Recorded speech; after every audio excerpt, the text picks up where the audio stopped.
TVC News, the African Union AU, European Union EU and United Nations UN have decided to put in place a task force in Libya to check migrant abuse in the North African country.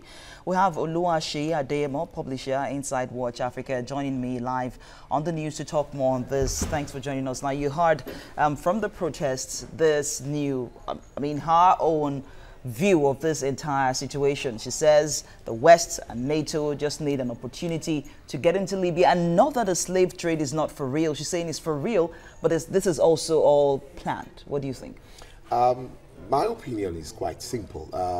The essence of AU is to create a prosperous Africa for Africans. Now, I do not subscribe to the fact that when we have a problem in-house, we push and place the blame on our neighbors. In my opinion, the Europeans are there, and they would take advantage of whatever they need to take advantage of to have a more prosperous Europe.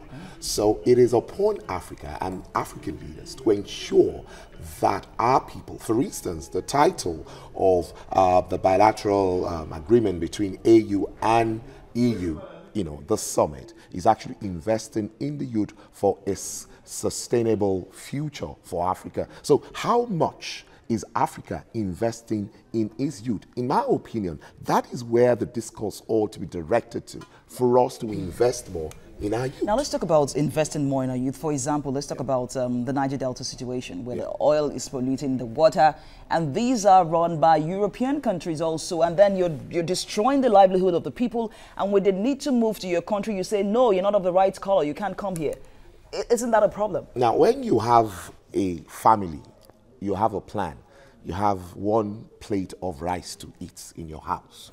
Now, if you have a visitor, if you want to be honest with me, you're not likely to be very disposed towards that visitor because the provision you made was for your own self alone. Now, we need to come to terms with the fact that as a country and as a people, the Europeans have a plan for what they've provided for their people. And even if they call you in, they will have made a provision for your coming in. And when you come in through illegal means, like we're trying to come through the Mediterranean, we're going through illegal means, it will affect their plan for their people. Now, the problem is us. How much are we for ourselves? Because you're not going to go into anybody's space and go there and go and jump on their plan and get into their space because already they have a plan for themselves. So what are we doing for ourselves? Look, all of our years, historically, we've talked about how they've enslaved us, and we keep going there to be enslaved. So do you also believe what she says, that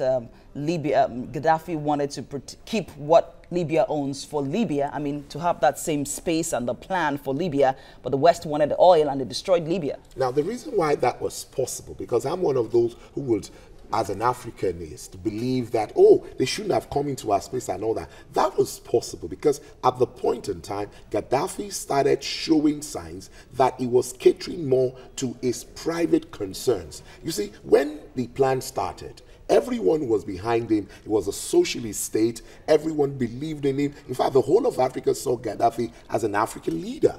But you see, the problem with human beings, particularly with us in Africa, is that we quickly get into the mode of wanting to cater for ourselves and our families alone. And that was why that was possible. Look, there will always be external, interventions and all sorts of interferences. But Libya was better than it is now. Oh, definitely. I agree. The truth of the matter is, I'm saying that I still blame Gaddafi for allowing them to be able to achieve what they achieved by going the way of trying to cater for himself and his family. If he had continued in the way he had continued, it would have been more difficult for them. Look, don't let's kid ourselves. The Europeans are more organized, they are stronger, they have more strength. So for us to be able to stand and withstand their intrigues and strategy, look, always look at it from their angle as well.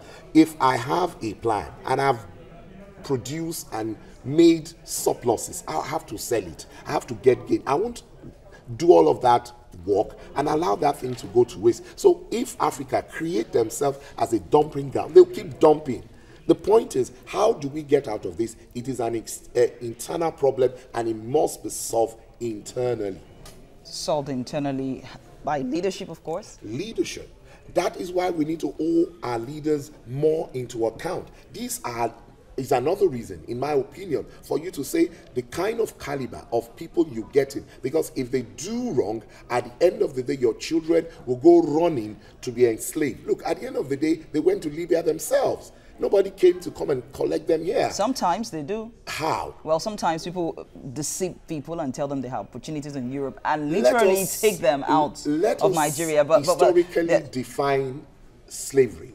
Slavery is made possible because at the end of the day, all of us start slavery in our houses. And that's why it's easy. You see, when the Europeans came, they met us. The Kabiesis and the Emirs were already enslaving people here. So what they did was to take that to another level. Well, so much to talk about. Thank you so much for your time, Oluwaseyi Adeyemo. I think we just have you back for more on this interesting conversation. Thank you so much for having me. We appreciate